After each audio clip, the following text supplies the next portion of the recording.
Sean bienvenidos a Óperas o Crónicas, un programa dedicado al arte y la historia en la ciencia ficción y los retrofuturismos. En este quinto capítulo y cierre de temporada hablaremos sobre otro de los padres del steampunk, Julio Verne, y reseñaremos una película maravillosa que le hace homenaje a toda su obra, Una invención diabólica, película hecha en la República Checa en el año de 1958 del director Karel Zeman. Así que no se pierdan el episodio de hoy. Comenzamos.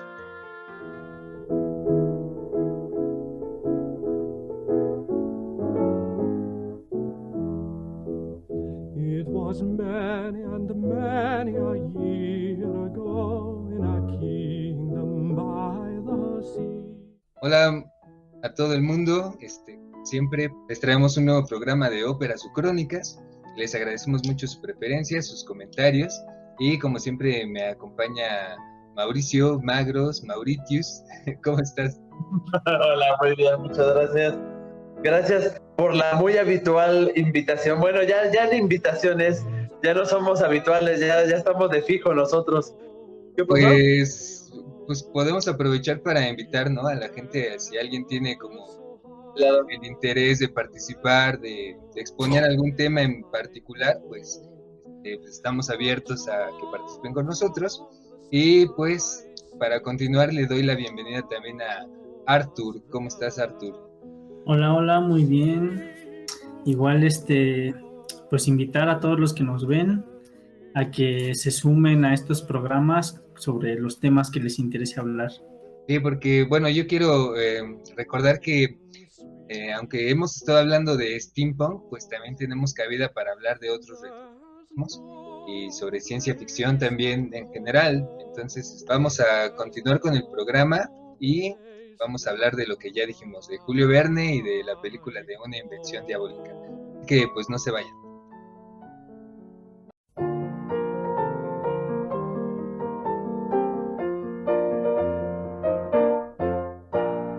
Under a spreading chestnut tree, the village smithy stands.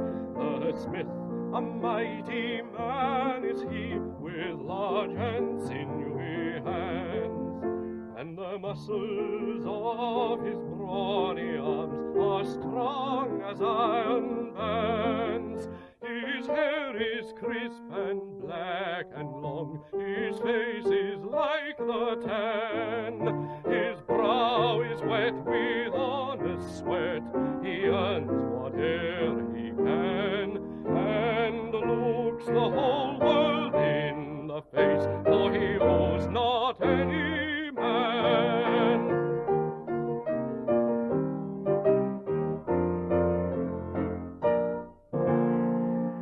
Week in, week out. Bueno, pues ya estamos aquí de vuelta. Prometimos, vamos a hablar primero, como bien dice Mauricio, vamos a hablar de el autor y ya próximamente hablaremos de la película. Así que, ¿quién desea comenzar a hablar de Julio Verne?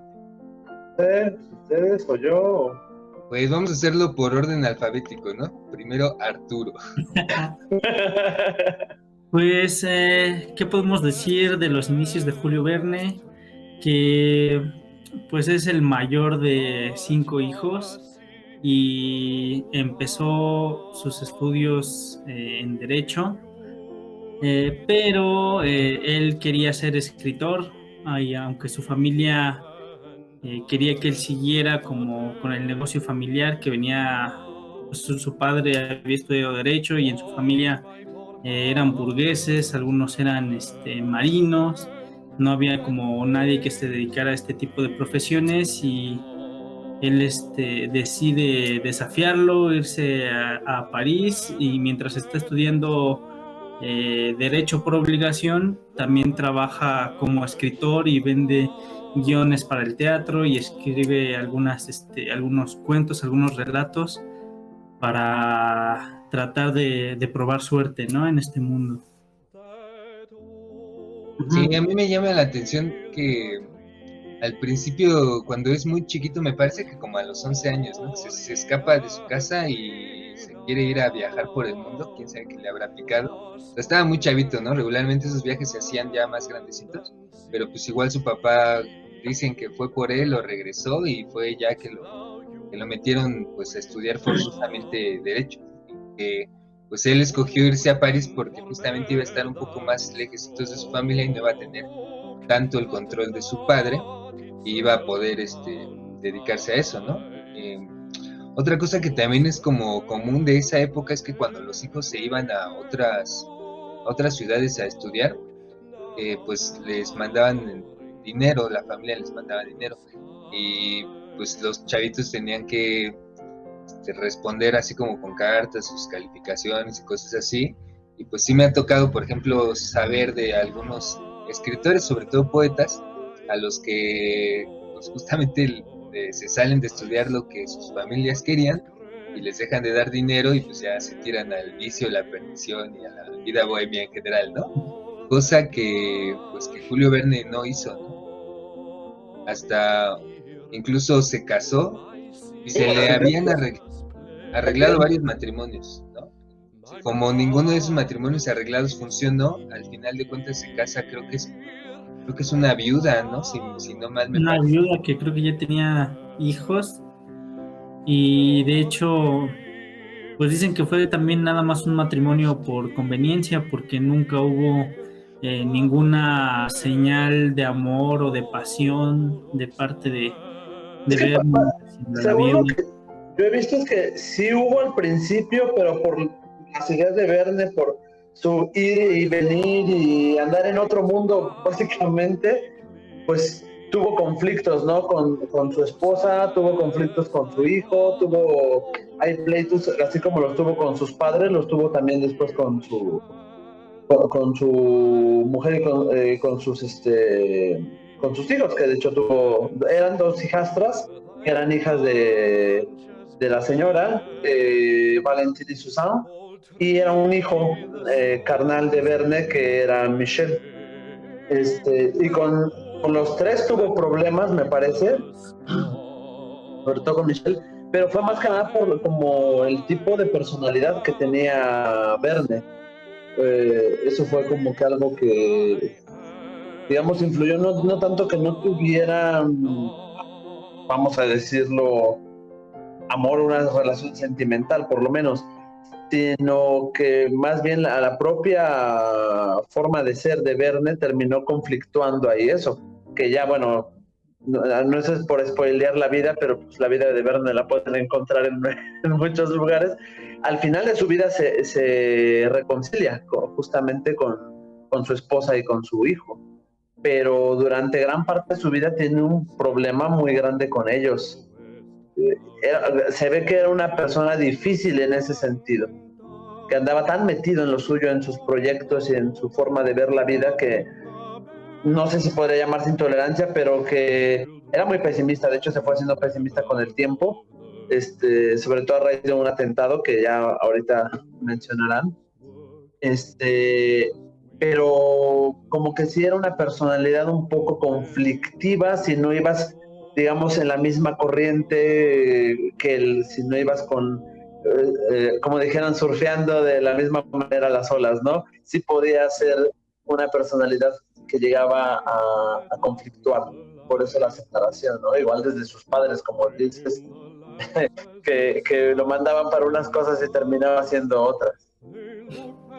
Sí, bueno, ahora que tocas el tema de lo de su personalidad, pues sabemos que él era muy reservado, ¿no? Se aislaba mucho con el pretexto de estar trabajando todo el día, se levantaba muy temprano, se iba a trabajar, se ponía a leer, según creo que cuentan en una entrevista que dio, que leía al menos 15 publicaciones diarias, ¿no? De todo. De ciencia, de noticias, de historia, de todo. Y él decía que justamente, por lo menos se leía 15 y cualquier cosa que él leyera, que le interesaba o que supiera que le iba a servir para sus cuentos, sus novelas, la apuntaba. Y además era amigo de muchas personas que estaban como metidas en la ciencia, en los viajes también. Entonces muchas de las cosas que él escribía pues también eran cosas que le platicaban o inventos que él tiene ahí en su novelas, que son muy futuristas, es porque él estaba como al tanto de todos los inventos que se estaban creando, y todos esos inventos él los maquinaba y decía, claro, este invento puede funcionar o para esto, sí, o puede evolucionar. Entonces, pues sí tenía, o sea, estaba muy al día, ¿no? Y leía mucho. O sea que, pues también tienen, ¿no? Más bien todos los escritores y los grandes pensadores, ¿no? De todas las épocas. Además también se iba a las ferias de tecnología a inspirarse para sus escritos. De hecho, la idea de 20.000 leguas de viaje submarino la sacó porque fue la gran exposición universal de París y vio un prototipo de un sumergible y él se lo empezó a imaginar, ¿no? Todas las posibilidades que esta tecnología podía darle, y de ahí salió pues el Nautilus. Sí. Justo que sale justamente unos años antes de que se inventen, ¿no?, los submarinos, pero viendo él, anticipando por lo que vio en las ferias, anticipando justamente era de cierta forma un visionario, se podría considerar hasta cierto punto, ¿no? Porque veía en las máquinas que ya había, anticipaba lo que podía hacer, ¿no? Quizás no siempre le atinó, como con el Albatros, no necesariamente fue así, pero sí, sí veía como hacia dónde se estaban moviendo las cosas tecnológicamente, y eso al principio era como algo ilusorio para él, algo bastante fascinante por un lado, pero también cuando empezó a ver el lado oscuro de todas esas cosas, pues sí empieza su parte más, ¿cómo decirlo?, pesimista, ¿no?, al respecto, sobre la tecnología, y que de hecho ahí va un poco hacia la película, ¿no?, que vamos a hablar también ahorita. Yo tengo la teoría, y en realidad pues no conozco tanto la biografía y la obra de Verne al pie de la letra, pero yo tengo la teoría de que siempre fue pesimista, porque, bueno, hay una razón en particular que me hace pensar eso, ¿no? Bueno, dos. Primero, la obra de París en el siglo XX. Es una obra que escribió por 1863. No fue publicada hasta 1996, creo, me parece. Pero bueno, en esa obra pues, sí tiene como... Es mucho más pesimista que las demás. Pero es que justamente esa obra no pasó por las manos de su editor, y su editor lo guiaba mucho para censurarse. Entonces, yo imagino que pues, el editor era el que le decía, ¿sabes qué? Pues esto está muy pesimista, la gente lo que quiere es entretenerse, no pensar en tragedias, y por eso no se nota tanto en su demás obra que es pesimista, pero yo tengo la teoría de que sí. Entonces, ¿un pesimista disfrazado de optimista? Ajá, el editor era el que se encargaba de darle como ese carácter más positivo a las historias de Verne, y cuando el editor muere es cuando empieza a relucir completamente ese lado pesimista. Bueno, dicen por ahí también, ¿no?, que la obra de París en el siglo XX le metió por ahí mano su hijo, tal vez, y que también por eso es un poco diferente a las demás, pero bueno, ¿sabe? Y pues lo del atentado, ¿por qué no nos hablas del atentado? Pues bueno, se supone que de un momento, ¿cómo decirlo?, así sin más, su sobrino le dispara, lo espera en su carro, y le dispara en la pierna. Sí, en la rodilla. En la rodilla, sí, justamente en la rodilla, le dispara en la rodilla. Era en 1886, me parece, que ya iba de regreso a su casa y va bueno, unos dicen que era dentro de su carro, obviamente tenemos que imaginarnos un carro de finales del siglo XIX, de principios del siglo XX, estos que todavía son más como carrozas, Otros dicen ¿Tirado que por no, caballos? que... ¿Mandé? ¿Tirado por caballos? Eso no sé, ahorita no estoy seguro si es un carruaje, si es un carro tirado por caballos, o es un carro de los primeros que se hicieron, porque ahorita no recuerdo, ya por los 80, 90 ya había algunos automóviles muy primitivos, ¿no?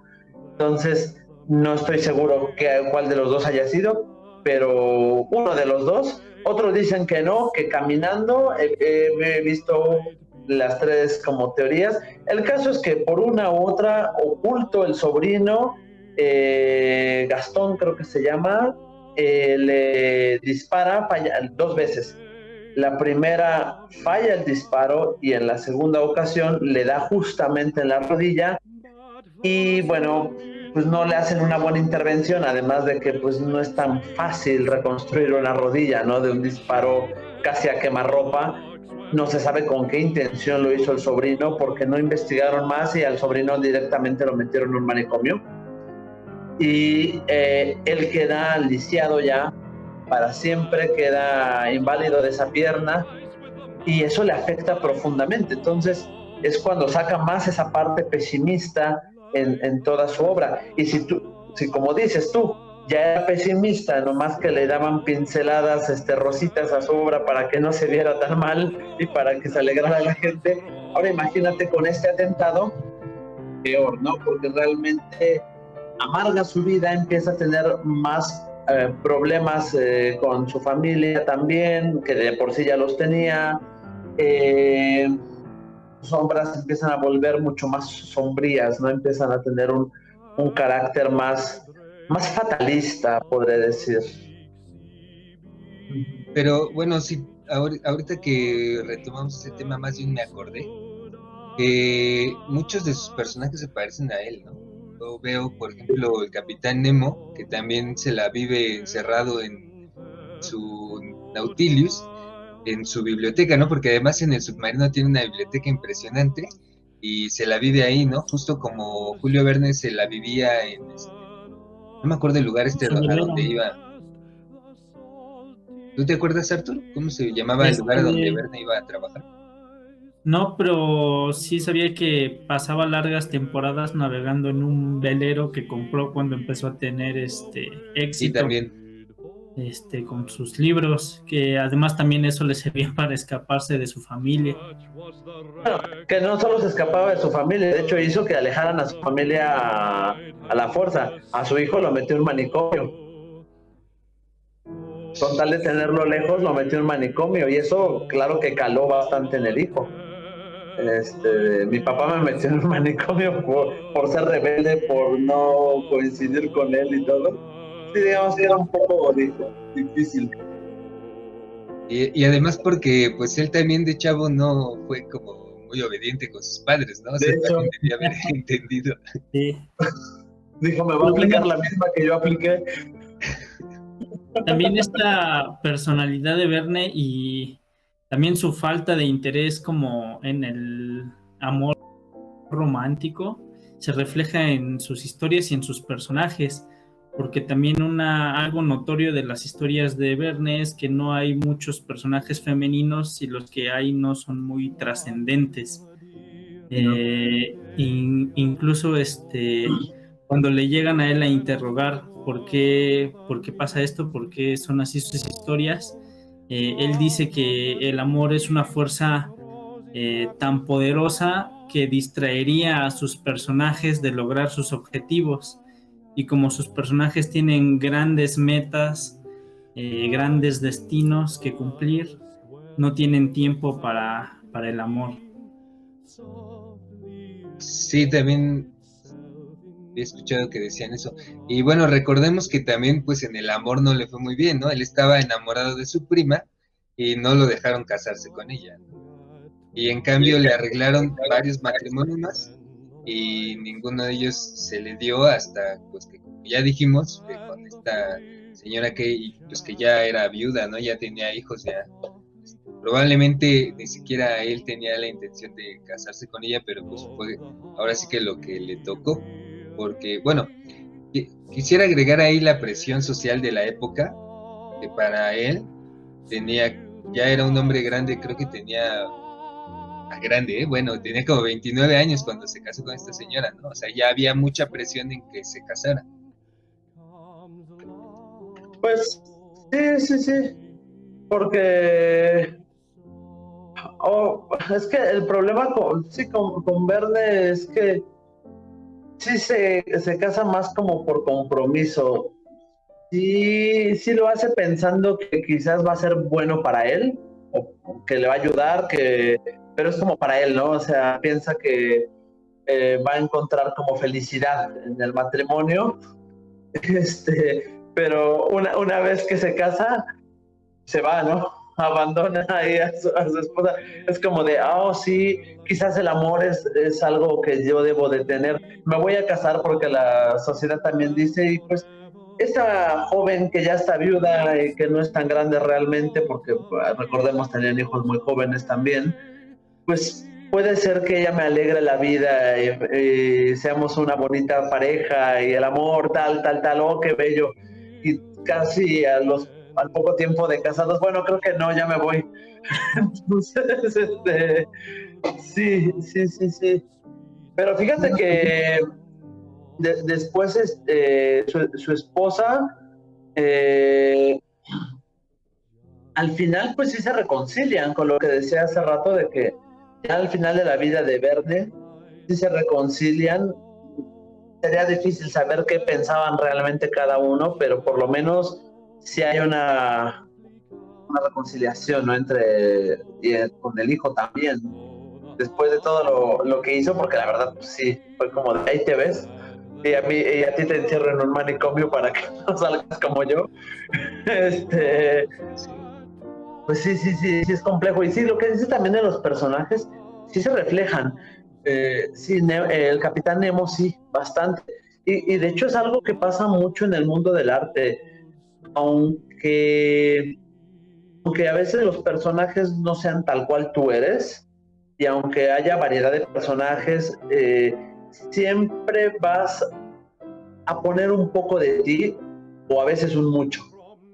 Y no solo en la literatura, también en la pintura. Tú ves las pinturas, por ejemplo, para desviar un poco, pero ve las pinturas del Greco.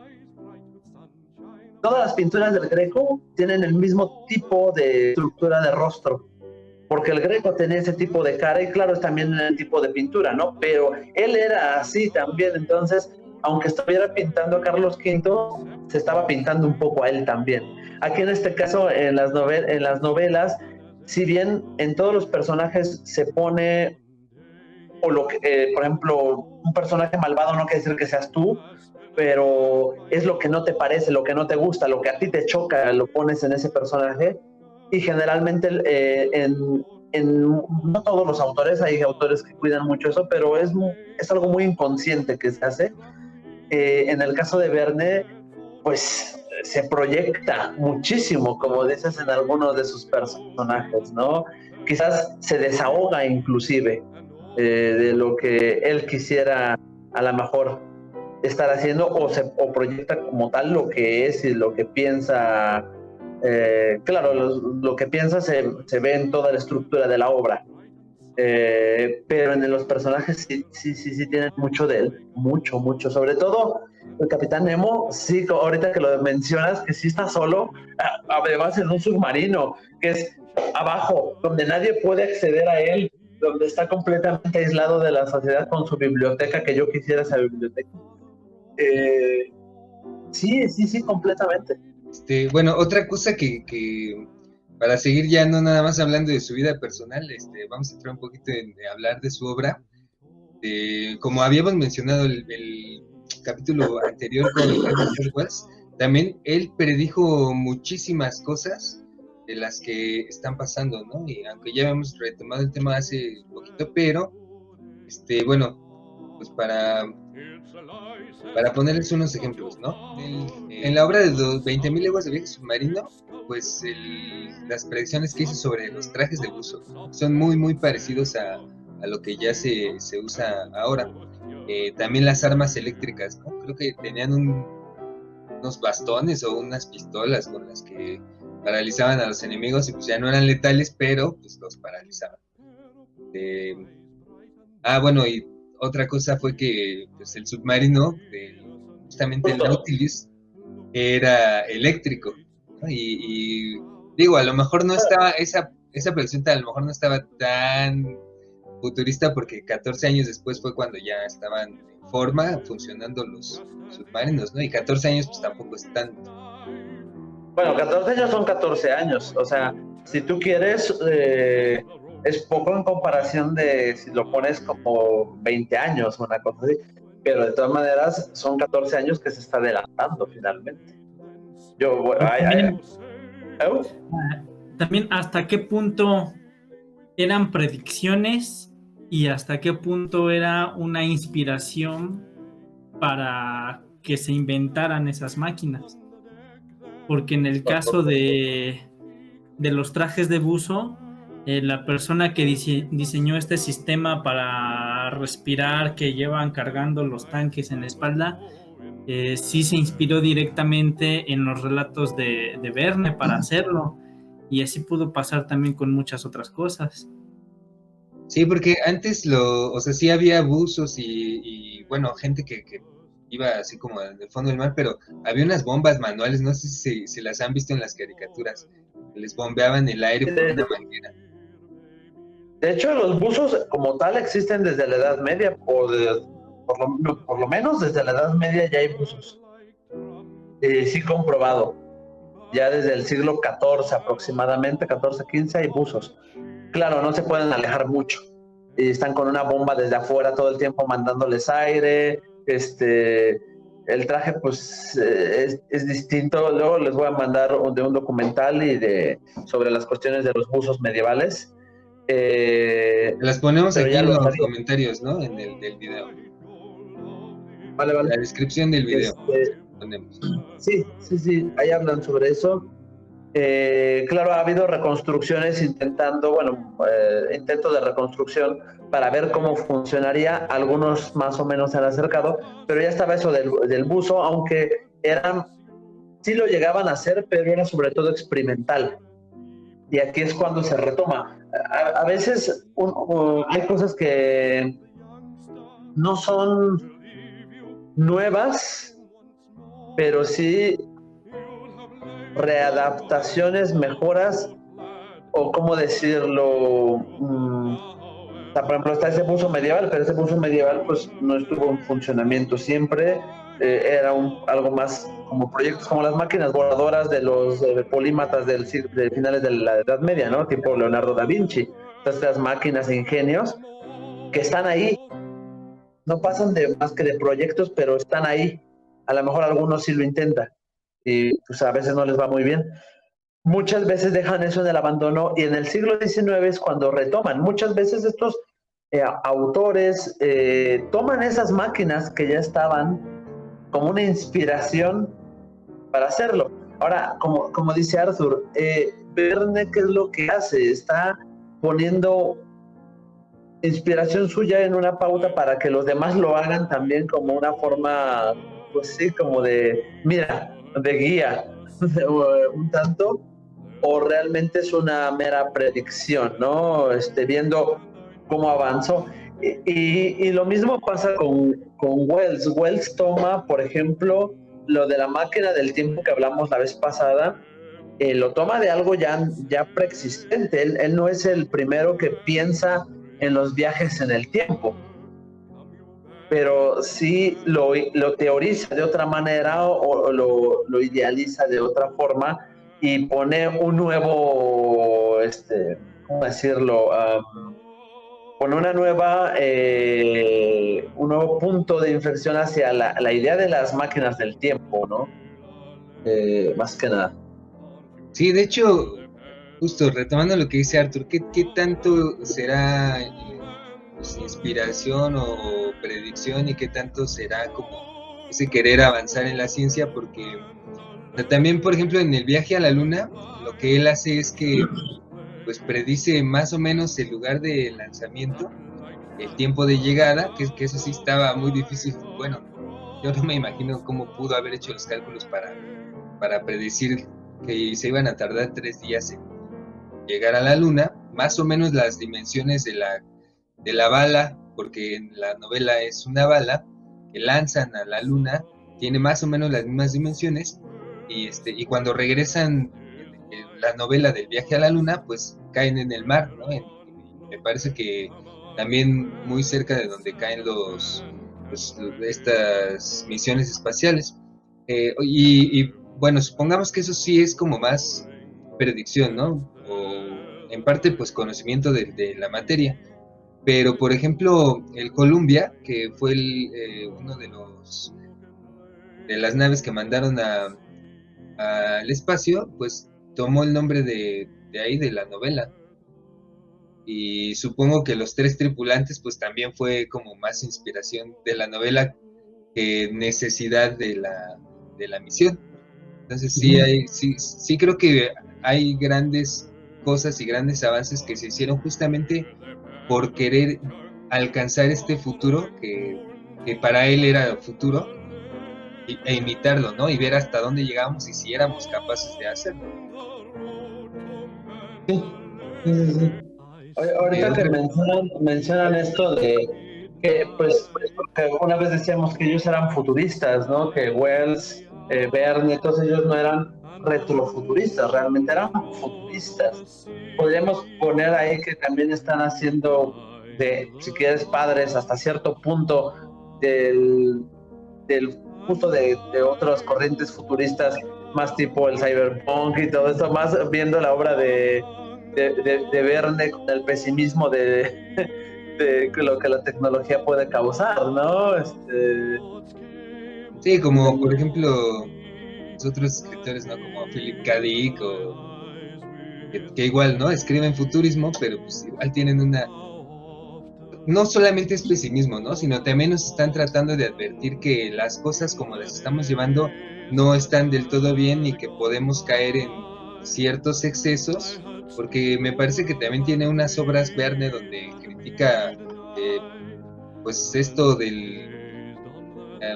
el uso de los motores a combustión, que sí predijo que como que iba a ser demasiado contaminante, y también pues critica, ¿no? Por ejemplo, en el París en el siglo XX, que toda la gente sabe leer, pero ya nadie lee, y que el latín y el griego iban a ser ya lenguas muertas, ¿no? Que ya no se iban a usar para casi nada, y pues también ahí le atinó, ¿no? Sí, es que sí, justamente, y lo que tú no sabes es que ahorita lo que se está haciendo no es futurismo, es retrofuturismo, porque dentro de unos 100 años va a decir, ay, los retro de los 2000, de principios del siglo XXI. Sí, Pues para ellos va a ser retro. Ajá, va a ser, mira cómo miraban el futuro y nos van a ver como nosotros vemos a los del siglo XIX con las bicicletas voladoras. Sí, a la vez yo estaba pensando eso, pues sí, son padres tanto del retrofuturismo como del futurismo como tal, porque todo futurismo cuando se vuelve viejo se vuelve un retrofuturismo, ¿no? Retrofuturismo. Y de la ciencia ficción también. De la ciencia ficción, sí. De la ciencia ficción sobre todo, sí, Julio Verne sí fue como padre de la ciencia ficción. Y bueno, ¿qué les parece si ya empezamos a hablar de la obra de Karel Seman? Nomás hay algo, de la ciencia ficción hay alguien muy importante que es previo a Verne y a Wells, que luego sería bueno dedicarle un programa y que es español. Enrique Gaspar Rimbaud. Él es previo a todos ellos. El que escribió el Anacronópete, ¿no? Exactamente. Él. Deberíamos luego de hablar también de él y de su obra, ¿no? Pero ya creo que será para otra ocasión. Entonces, pues vamos a comerciales y regresamos para hablar de la obra, ¿va?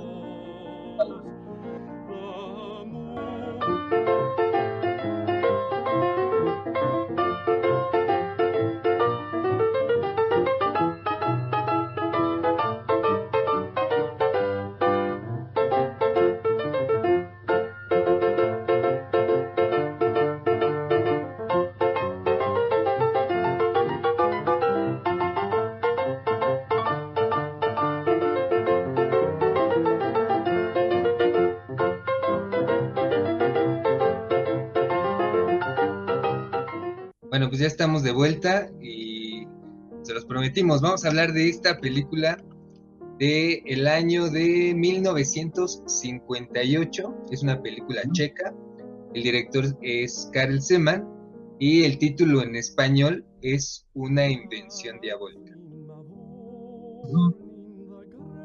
Bueno, yo aquí les preparé unas laminitas. Ahí se ve el nombre del director por si lo quieren buscar, si encuentran la película. A mí me costó mucho trabajo encontrarla, pero la conseguí con subtítulos en español, afortunadamente, porque la había visto en el idioma original. De hecho, te iba a preguntar, ¿de dónde sacas todas esas cosas? Pues a uno que soy buen investigador, puedo, pues bueno, lo que me pasó con este programa, ¿no? Que no sabía cómo hacerlo y tuve que aprender a hacerlo y aquí estamos, ¿no? Transmitiendo y toda la cosa. Entonces, soy bueno para buscar información y eso. Bueno, siguiendo con las láminas, bueno, aquí se ve justo la foto de Julio Verne ahí atrás de la lámpara. Nomás estaba viendo que también se la quieren buscar en inglés, porque también está traducida al inglés, según he visto. La pueden buscar como El fabuloso mundo de Julio Verne o The Fabulous World of Jules Verne, o Jules Verne, como El fabuloso mundo de Julio Verne. Y por la Warner, fue el que porque es de no sé, ¿cómo se dice? Como una concesión, algo así. Ajá, para distribución en Estados Unidos, muy antigua ya. Y fue de los 60s. Y también por el título checo es Vinalec Skasti, una cosa así, que significa la invención para la destrucción o algo más o menos así como la invención de la destrucción. Pero el título más famoso es el que justamente tú dices, la invención diabólica. Pero digo, por si la quieren buscar y no la encuentran así, creo que también la podrían encontrar quizás con los otros títulos. Bueno, y al principio de la película esto lo saqué, me parece, de cuando están empezando los créditos, que esos son pues grabados de los cuentos de Julio Verne. Este es el albatros o el albatros, que es el nombre de una ave, pero el albatros. Julio Verne se lo pone a esta nave, que bueno, o sea, no hay naves así en el presente, pero el helicóptero es como lo más cercano, o sea, ¿no? Tal vez no es un barco tal cual, pero sí funciona con hélices en la parte superior y en la parte trasera. Eso hubiera sido como si hubieran juntado un dirigible con un helicóptero. Como sí, con un barco parece también. Sí, es como un barco. Bueno, estas otras escenas igual son del principio. Aquí me parece que siguen siendo los grabados sí. Y aquí ya es la película. Y justamente, bueno, al principio de la película, esta película está basada en una obra que nos habías dicho tú, Mauricio, que se llamaba... Sí, Ante la bandera o Facing the Flag, o sea, Frente a la bandera. Es una obra de Julio Verne que es de 1896. Es de estas obras por como fascículos que iban entregando los escritores en pequeñas revistas. Edgar Allan Poe, por ejemplo, escribió muchas obras del estilo, y Dickens también, así, como por entregas. Y justamente esta obra de Ante la bandera, pues trata la historia no tal cual como la ponen en la película, porque en la película hacen varias modificaciones. Por ejemplo, ponen este personaje femenino que me parece que en la obra no existe. Yo no he leído la obra, pero sí he leído varias sinopsis de la obra y he visto más o menos de qué va, porque de hecho la obra yo no la conocía, la de Ante la bandera. Me puse a investigar, dije, pues, ¿qué obra de Julio Verne es esta? Es lo que tú me mencionabas, ahora sí que detrás de cámaras, y que era justo, pues, ¿qué era esto, no? Si era una invención del director y era un popurrí de la obra de Julio Verne, de inspiración de uno y otro lado, ¿no? Incluso de los Carpatos y tal. Pero no, yo me puse a investigar lo de la obra y resulta que es esta, ¿no? Frente a la bandera. Pero cambian parte de la historia en la película. Bueno, la secuencia de la historia es lo mismo, nada más que, por ejemplo, acá los científicos en la verdadera eran rivales, en la película no. era un, no sé si tailandés o chino o indonesio, pero era un pirata del sureste asiático, y aquí es como un conde europeo. Pero por ejemplo otras partes de la trama, lo de los piratas, el volcán, todo eso es tal cual la historia de Frente a la Bandera. El final también es igual, o más o menos igual, nada más que con algunos detalles distintivos. También le cambian ahí algunas cosas. No voy a decir de qué va el final ahorita ni nada, pero puede ser que más o menos van similar. Aquí lo que hacen es que justamente dan muchos guiños a otras obras de Verne, aunque en un punto cuando que esto, pues, que la quiera ver para que la busquen, cuando llega al manicomio, eso pues no tiene nada de como adelantar nada de información de la película. Digo que aquí siempre nos las pasamos dando spoilers de todas las películas, pero Sí. cuando llega al manicomio es cuando realmente empieza la película o la novela de Frente a la Bandera.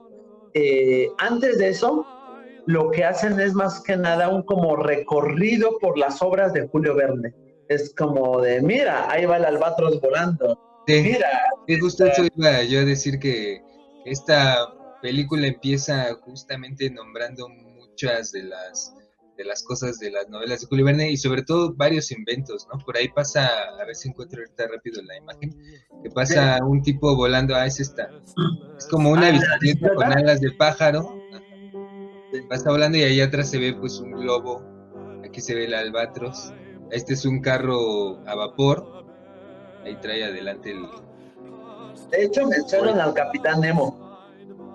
Sí, también. Sí, según es un explorador, y pues ahí dice, ¿no? Obra de mi amigo Robur el Conquistador. Está hablando del albatros, ¿no? Pero según él son sus amigos. Ajá. Y aquí También algo resaltable hasta este punto de la película es toda la parte visual y de efectos que utilizaron para mostrarnos todos estos inventos, ¿no? Como nos practicabas también hace rato en el detrás de cámaras, que trataban de imitar las ilustraciones de los libros originales. Y que mezclan aparte del tipo de efectos del cine de 1910 y todo eso con los efectos de los 50, de 40, 50. Está muy, muy interesante. De hecho, a veces es raro. La verdad, a veces es raro de ver. Había imágenes que eran como muy extrañas. Decías, es una caricatura, o sea, la parte es completamente una caricatura que la movieron. Es un montaje, es una maqueta.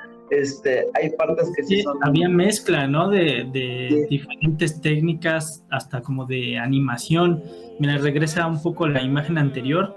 Esta me llamaba mucho la atención porque realmente ves las piezas que existen y se están moviendo, pero en el fondo ves algo, digamos, plano, que se ve que es como un dibujo, pero al mismo tiempo no es un dibujo 100% realista, sino que podemos ver que es un dibujo que imita la textura de un grabado. Sí.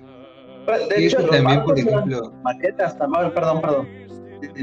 también, por ejemplo, estas escenas, o sea, cuando ellos van caminando así como entre los escenarios, o sea, se nota mucho que hay partes que son un escenario parecido a un teatro, como me recuerda también esta película de El gabinete del doctor Caligari, ¿no? Que pues que las paredes, para que las puedan hacer chuecas, como que metían todo la escenografía entre pintada y dibujada en cartones dentro del teatro, y ellos solamente se movían poquito, y por la perspectiva en la que estaban pintadas las cosas, pues parecía que ya iban muy lejos o cosas así, ¿no? Y por ejemplo, pues sí lo sacaron como del grabado del Nautilus, que tiene ventanas muy grandes. Pues por ahí dicen que si eso hubiera sido cierto, que el Nautilus hubiera tenido esas ventanas, se hubiera reventado por la presión a la que se supone que bajan. Pero bueno, estábamos hablando de las técnicas del video, que sí, o sea, son completamente interesantes. Aquí en esta escena, por ejemplo, es una medusa real, grabada como con fondo negro, y luego ya la cuelan al dibujo que está atrás, ¿no? De hecho, había una técnica que ponían una pecera, por ejemplo, había una técnica del cine que es, pones una pecera y atrás pones a las personas grabando, y entonces en la pecera aparecen los peces realmente, y en la parte de atrás están los buzos, ¿no? Pero muchos de los peces, había dos, por ejemplo, cuando bajan al mar, bueno, al fondo del mar, hay peces reales, pero también hay un montón de peces que me recordaron un montón, estos peces de cartón o de plastilina que el tiburón, que me recordó a los dinosaurios que combatían en las películas de los 40s. Era muy, muy, muy el estilo. Ajá, de stop motion. De hecho, hicieron cosas de stop motion. Hay varias cosas que son de stop motion en los animales. Las gaviotas, por ejemplo, que todo el tiempo están revoloteando de maneras muy extrañas y anormales. Y también se ve mucho ese efecto de stop motion. Sí. ¿Cuál? A una gaviota que le disparan y también se ve cómo va cayendo así con esos movimientos de stop motion. Sí, también se ve mucho eso. Y sí, está muy interesante. Después, en una salen unos camarones, pero tomaron a los camarones como con muy de cerca la cámara. Entonces se ven los animales gigantescos para lo que en verdad son del tamaño. Y por ejemplo, igual, me parece un tipo de, no sé si es una anémona o es un tipo de estos como parientes de los corales y todo, no me acuerdo de los nombres, la verdad. Hay alguien que sepa bien de biología me podrá corregir al respecto, pero de estos no puedo decir animales, pero de estos seres vivos marinos que parecen plantas pero no son plantas, tipo no son algas, sino tipo anémona, corales, más o menos, ¿no? tipo corales, tipo anémonas, que se mueve. Ese también está tomado en otra captura distinta y nomás lo enciman con lo demás y se nota. Bueno, ahorita nosotros lo notamos mucho, pero probablemente para la época fue una cosa fascinante, ¿no? En cuestión de efecto de animación, el pulpo gigante que sale los tentáculos igual en stop motion, cómo se van moviendo. Tiene cosas muy, muy, muy, muy interesantes, la verdad. Pero ¿sabes qué es lo mejor de todo? Las explosiones al estilo Tom y Jerry. A ver si ahorita tomé alguna o no sé. Mira, por ejemplo, aquí están con un invento que Julio Verne quería hacer un barco impulsado. Bueno, no sé si sea un barco o sea para volar, pero quería como un barco impulsado de la misma manera en que vuelan las aves. Y le escribió, creo que a uno de sus hermanos, y le dijo, ya sé que es una locura, pero pues estaría bien hacerlo. Y acá, por ejemplo, pues están trabajando y sí, o sea, aquí en esta escena, por ejemplo, sí se ven las personitas que las han tomado desde muy lejos y de alguna manera montaron tanto lo que está atrás, es como la fábrica está inmensa, como lo que está delante de las vías. Entonces sí es una técnica de filmación muy, muy pues, avanzada, aunque estuvieran en los 50. Fíjate que ahorita que dijiste que eso de que a lo mejor en la época, ¿no? Como ya lo habíamos dicho, retoma animaciones de las de Georges Méliès, y Georges Méliès tampoco fue tan famoso porque fue olvidado mucho tiempo. Entonces a lo mejor para cuando se hizo esta película, que por ahí también encontré el dato de que ni siquiera se estrenó en el año en el que se filmó, creo que se estrenó como 10 años después, una cosa así, no estoy muy seguro, ¿eh? ¿Ya se veía anticuada para cuando se estrenó? Pues quién sabe, porque mira, ahorita la vemos y sí la vemos muy retrofuturista, pero sabemos que esa es la intención. O sea, para el 50 y tantos que habíamos dicho de otras películas de él, o sea, ya incluso eran a color, actores normales, tenían algunos otros efectos. Y bueno, por ejemplo aquí, o sea, ya está todo el cableado de las ciudades y eso. En la época en la que él lo escribió no estaba así, pero a lo mejor esto ya es parte del director de la película, ¿no? ¿Quién sabe? Creo que está haciendo guiño a la de, ¿cómo se llama? ¿París en el siglo XX o no? Pues es que quién sabe, porque si esta película la filmaron en 1900, Así que no se sabía de Bueno, esa, ahí de no. esa obra. Ya Sí, vio no, que París es que todavía no.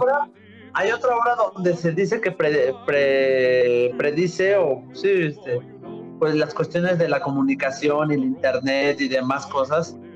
Entonces puede ser de alguna, pero no recuerdo cuál obra es. Pero sí, porque París no, París hasta fue hasta el 93 que salió como obra póstuma. Aquí, por Sí, es ejemplo, hacen verdad. otro guiño al cine. Es como un proyector, porque Julio Verne también en una de sus obras, me parece que es una que se llama La Isla Misteriosa, dice que la gente ya no va a leer los periódicos, sino que lo van a escuchar y lo van a ver remotamente. Entonces aquí hacen un guiño que es más bien como que esos rollos grandotes que lleva este gordito, a ver, aquí están, esos rollos que son como el Master View, son en realidad para un proyector, y ese proyector les da las noticias, las Un imágenes. proyector con vela, por cierto, la luz para proyectar las luces con una vela. Ah, sí, porque hasta luego se empieza a quemar, ¿no? Sí. Sí, sí hacen así como muchos guiños y pues por ejemplo lo que decíamos, ¿no? Todos estos escenarios, la mayoría están pintados y están en 3 dimensiones, pero dan la sensación de estar en 2 dimensiones. Este es el pulpo que decían hace rato. O al revés, están en 2 dimensiones y dan la sensación a algunos de estar en 3. Así, sí, más bien, ¿no? Sí. Están pintados en 2. Bueno, algunos no, porque hay no, es unos. que No, sí no todos, no todos, manejan no todos. diferentes planos. Mira, si regresas muchas imágenes atrás, hay una donde están entrando al laboratorio del científico. Se ven como unas maquinarias de engranes y ahí pues toda la escenografía, todas las máquinas se ve que están pintadas en cartón, pero aunque están pintadas y Ahí es son cuarto. imágenes de 2 dimensiones, están colocadas de forma que sí se crean diferentes planos. Efectos de Un profundidad. primer plano, uno al Por ejemplo, fondo, aquí, ¿no? al medio. Había otra, yo creo que ya quedó.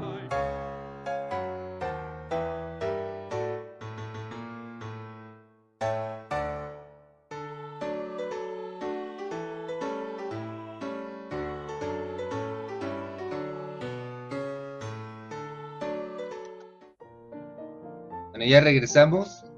Estábamos hablando de los planos justo que mencionan aquí. Y sí, o sea, es muy interesante ver esta película.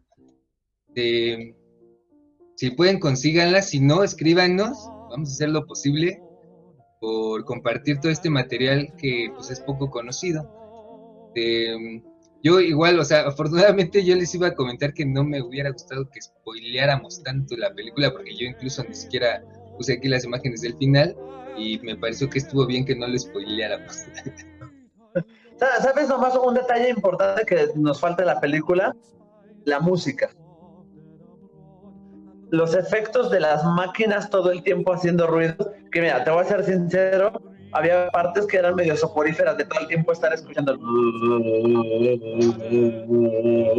pero a la vez, bueno, ya cuando volvían a hablar ya era como, sí, cierto, estoy en esto, porque la película está muy interesante, era más bien el sonido como todo el tiempo, pero está muy interesante cómo usan la orquesta, porque todo el tiempo es con orquesta y eso, y lo usan justamente para dar el efecto de sonido a las máquinas, para dar el efecto de sonido hasta las campanas.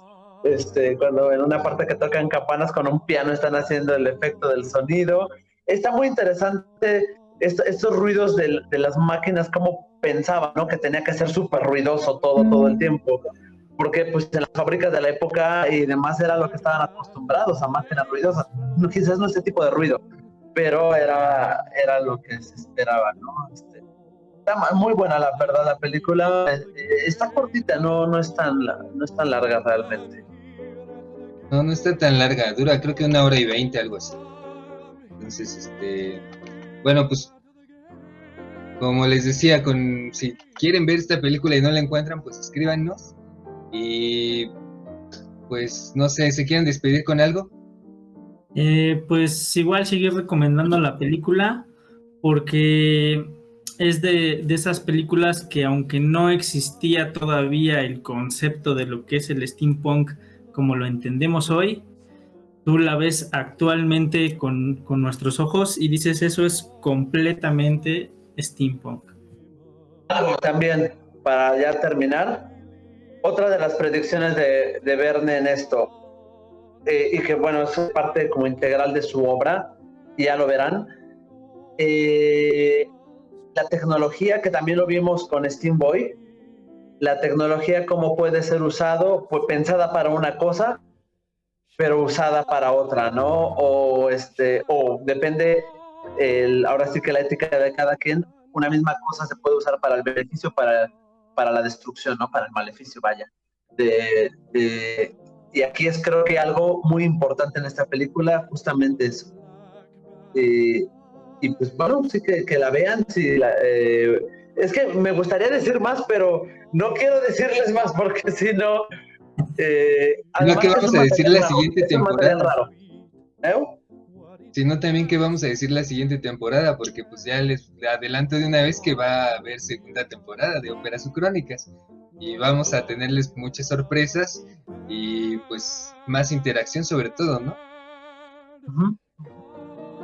De Pues hecho, les bueno, podremos decir en la siguiente temporada, empezar justamente ya hablando la crítica de esta película y ya nos vamos al otro tema que toquemos. Pero para decirles, si no han visto lo anterior, pues regresen a ver el anterior programa y vean la película para poder ver este.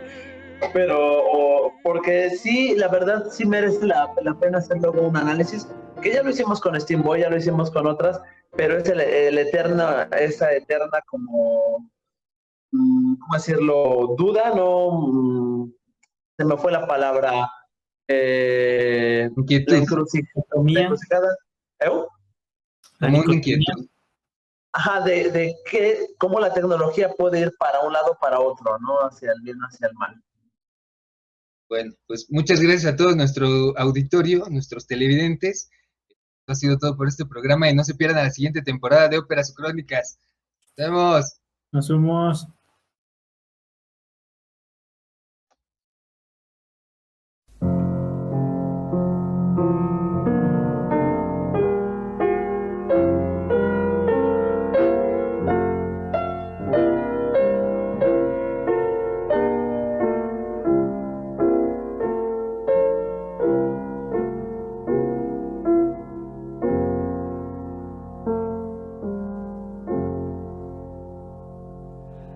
Seated one day at the organ, I was weary and ill at ease, and my fingers wandered idly over the noisy keys.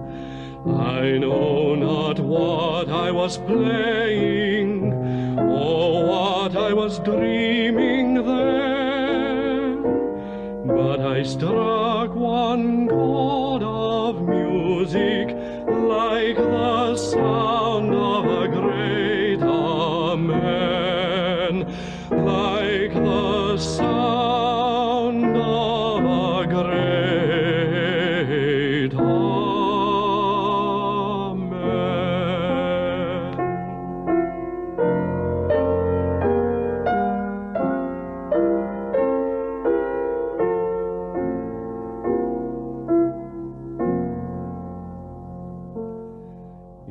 It flooded the crimson.